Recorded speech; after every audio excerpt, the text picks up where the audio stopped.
Commençons par comparer le fonctionnement d'un disjoncteur magnétothermique avec celui d'un disjoncteur électronique.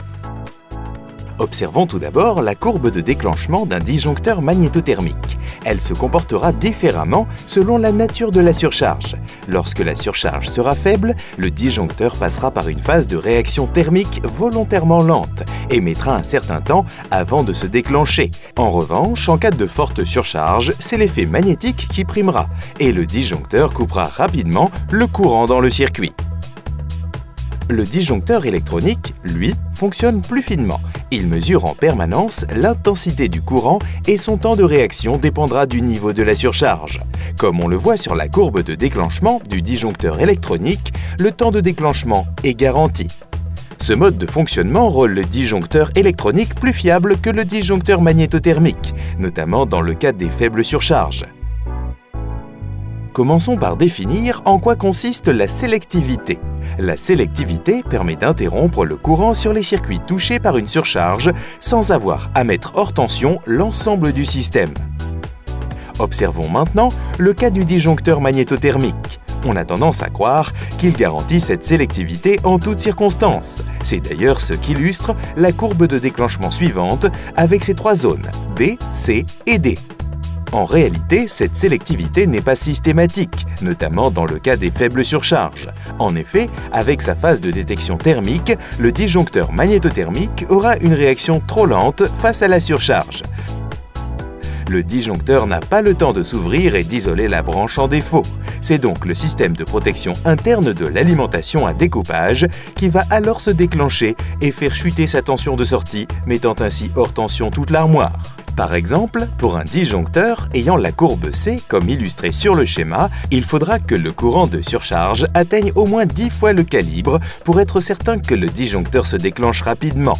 Attention, car le temps de déclenchement ne sera pas pour autant garanti, surtout en cas de faible surcharge. En effet, ce temps peut varier de 0,02 à 6 secondes.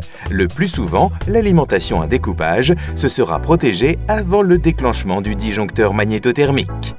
Regardons à présent le comportement du disjoncteur électronique lors d'une surcharge.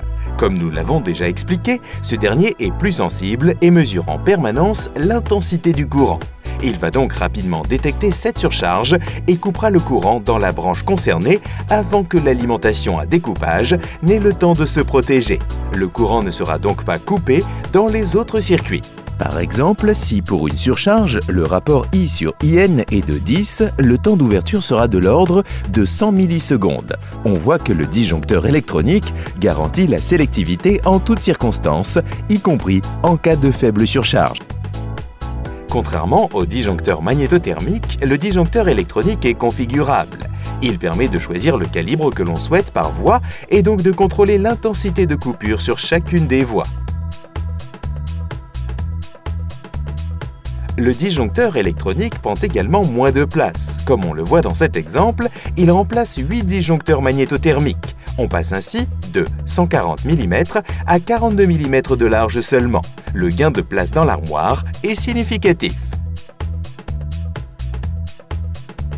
Le disjoncteur électronique aura également un meilleur comportement sur les installations ayant de grandes longueurs de câbles. En effet, la résistance linéique proportionnelle à la longueur des câbles va atténuer la valeur maximum de l'intensité fournie par l'alimentation. Prenons l'exemple d'un circuit dont la longueur des câbles se traduit par une résistance linéique de 2 ohms. Dans ce circuit, le courant ne pourra donc pas dépasser 12 ampères. Protégeons-le dans un premier temps avec un disjoncteur magnétothermique de type C. Si le calibre de ce dernier est de 2 ampères, il lui faudra une intensité 10 fois supérieure pour se déclencher rapidement, soit 20 ampères. Cette valeur ne sera jamais atteinte. Le déclenchement du disjoncteur magnétothermique sera donc trop tardif et n'assurera donc pas son rôle de protection. En revanche, si on positionne un disjoncteur électronique, celui-ci mesurera le courant dans le circuit et adaptera son temps de réaction en fonction de la surcharge. Pour une surcharge de 12 ampères, il garantira le déclenchement dans un temps de l'ordre de 100 millisecondes. Le contrôle à distance est une autre fonctionnalité du disjoncteur électronique. Il vous permet par exemple de réarmer une voie disjonctée depuis l'extérieur. Le disjoncteur électronique peut également être relié à un automate intelligent qui pilotera à distance l'activation ou la désactivation des voies en fonction de vos besoins.